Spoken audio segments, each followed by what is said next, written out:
Imagine you're walking a tightrope, a really high tightrope. Okay. And to make things even harder, you're carrying one of those balancing poles, but it's weighted completely differently on each end. If you lean too far left, you fall.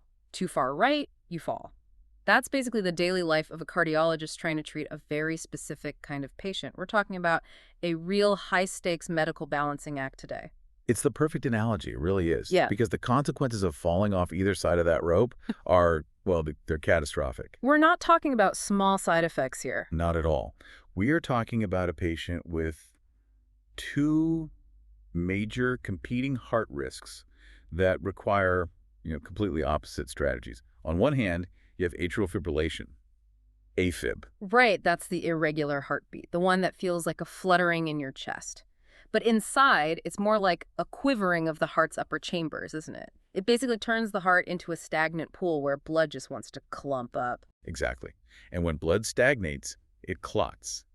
If one of those clots gets loose and travels to the brain, that's a stroke. So to stop that, you need strong blood thinners. Anticoagulants, yep. You have to interrupt the body's entire chemical clotting cascade.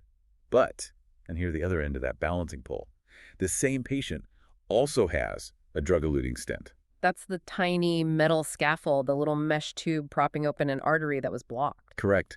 Now, just think about the physics. A stent is a foreign object.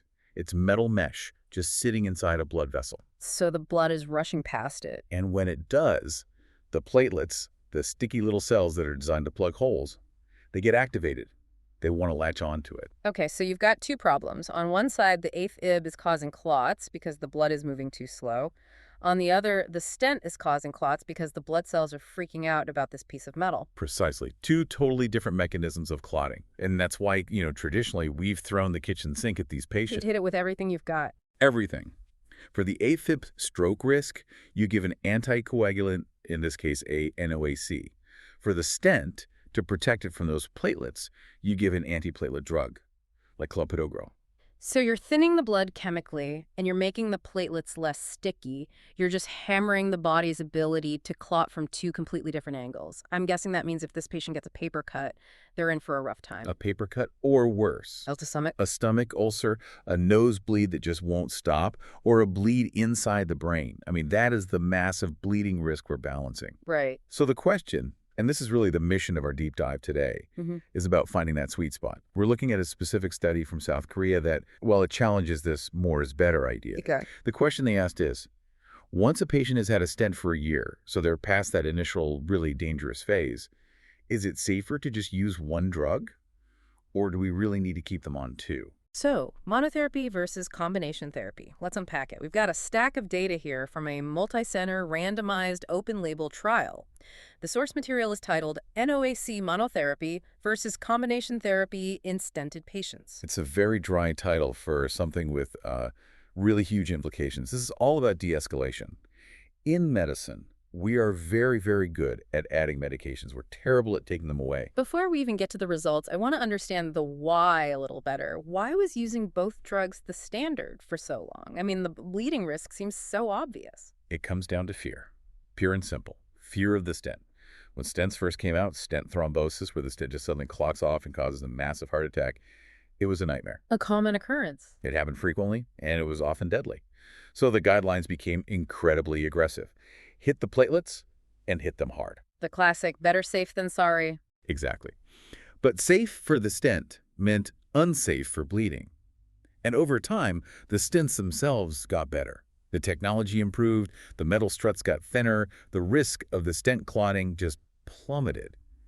But our prescribing habits, they got stuck in the past. So we might be treating today's patients with yesterday's anxieties. That is a very real possibility. Yeah. And that is exactly what this trial wanted to find out. Okay, let's get into the setup. Who are we looking at here? Because stented patients could be anyone, right? Right. In this trial, they enrolled a total of 960 patients. And to your point, these were older adults. The mean age was 71.1 years. 71. Okay, that's significant. We're not testing this on, a bunch of resilient 20-somethings. No, absolutely not. At 71, your physiology changes. Your blood vessels are more fragile, your kidneys might not clear drugs as quickly, and your risk of bleeding from something like a simple fall is just much, much higher. I see women were about 21% of the group. They were. which is good to see. Historically, they've been underrepresented in these big heart trials. And the most crucial piece of context, which you mentioned earlier, is the timing. This isn't happening right after the heart attack. No, and that distinction is absolutely vital. These patients got their stent put in at least 1 year earlier. So they're in the maintenance phase? Exactly. The first year after a stent is the real danger zone.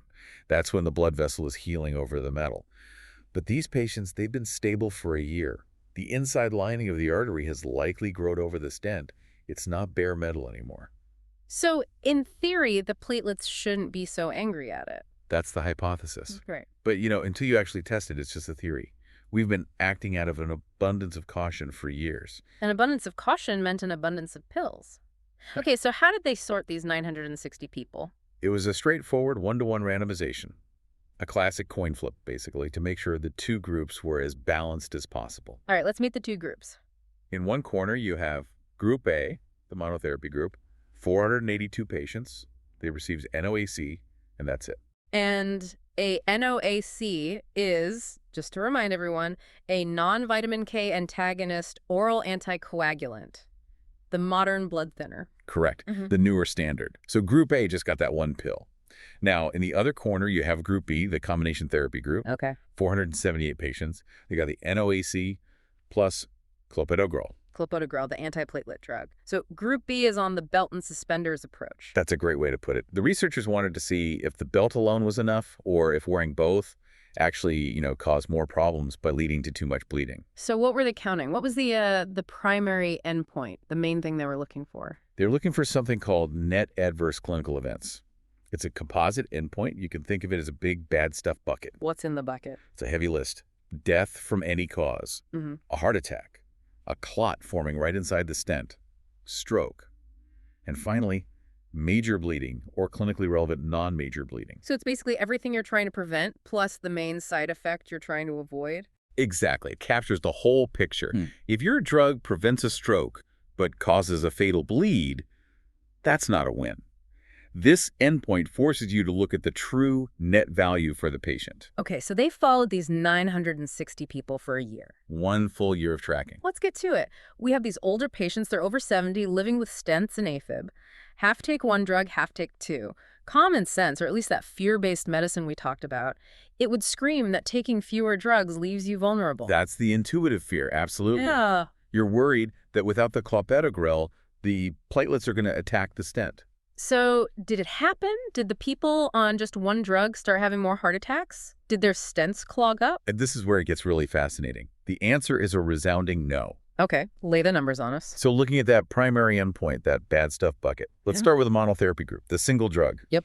Events occurred in 46 of those patients, which gives us an estimate of about 9.6%. Okay, just under 10%. Now, what about the belt and suspenders crew? The combination therapy that's been the standard. Events occurred in 82 patients. That's 17.2%. Whoa, hang on. 9.6% versus 17.2%. That's almost double. It is. I was expecting them to be maybe the same, or, monotherapy might be a tiny bit better, but that is not a small blip. That feels huge. It is huge. The absolute difference is minus 7.6 percentage points. I mean, in clinical trials, we sometimes get excited about a 1 or 2% improvement. A 7.6% difference is a canyon. So let me just get this straight. The people taking less medication had fewer bad things happen to them. Significantly fewer. And statistically, this was crystal clear. The study was originally designed just to prove non-inferiority. Can you break that down for us, non-inferiority? Sure. When you test a lesser treatment, like taking away a drug, your first goal is just to prove you're not making things worse. It's like testing a generic drug against a name brand. You just want to show it's just as good. So the bar was set pretty low. Just don't be worse than the 2-drug plan. Exactly. And the p-value for that was less than 0.0001. So they cleared that bar with no problem at all. But, and here's the real surprise, it went a step further. Okay, here we go. The hazard ratio was 0.54. Translate that. What does 0.54 mean in plain English? A hazard ratio of 1.0 means it's a tie. A ratio of 0.54 means the risk in the monotherapy group was roughly half that of the combination group. This actually met the statistical criteria for superiority. Superiority. So we're not just saying it's okay to take one drug. We're saying you will do better if you only take one drug. In this specific population, yes. The p-value for superiority was also less than 0.001. It is a very, very strong signal. It basically says the standard of care, what we've been doing for years, was actually the inferior option. Wow, that just flies in the face of this idea that more protection is always better. But we have to dig into why, because that composite score included both clotting and bleeding. Did the single drug group win just because they bled less? That is the crucial question. Did we just trade one risk for another? And to figure that out, we have to do the safety deep dive. We have to look at bleeding specifically. Right, because bleeding in a 71-year-old isn't just, a bloody nose. No. When we say major bleeding in a trial, we mean bleeding that requires a transfusion, a bleed inside the skull, or a stomach bleed that causes your blood count to drop significantly. Life-threatening stuff. It is. Yeah. And even if it doesn't kill you directly, it can start a cascade. Imagine a patient has a bad stomach bleed. What's the first thing the doctor in the ER does? Stops the blood thinners. Has to stop the bleeding. But now what? The patient has zero protection from their AFib. A week later, they have a massive stroke. So the bleed leads directly to the stroke. It can. So preventing the bleed is, in a way, preventing the stroke. Yeah. Now let's look at the data. The study isolated major bleeding or clinically relevant non-major bleeding. Okay, so what's the comparison there? In the monotherapy group, the one-drug group, bleeding events happened in 25 patients. That's 5.2%. 5.2%. Okay.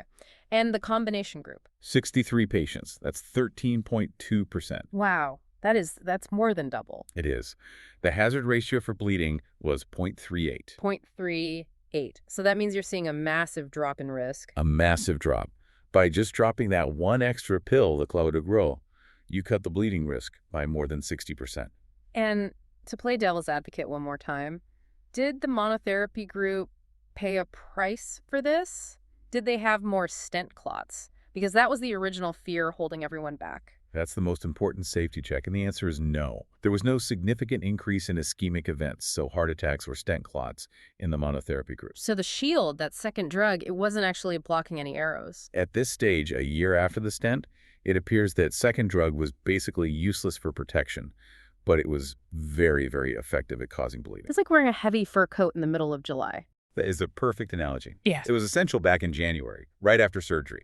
But now, it's just giving you heat stroke. The context, the season of the patient's recovery matters more than anything. What's amazing is that there's no trade-off here. Usually in medicine, it's, well, we'll accept more bleeding to prevent more strokes. Right. But here, you get better safety and equal efficacy.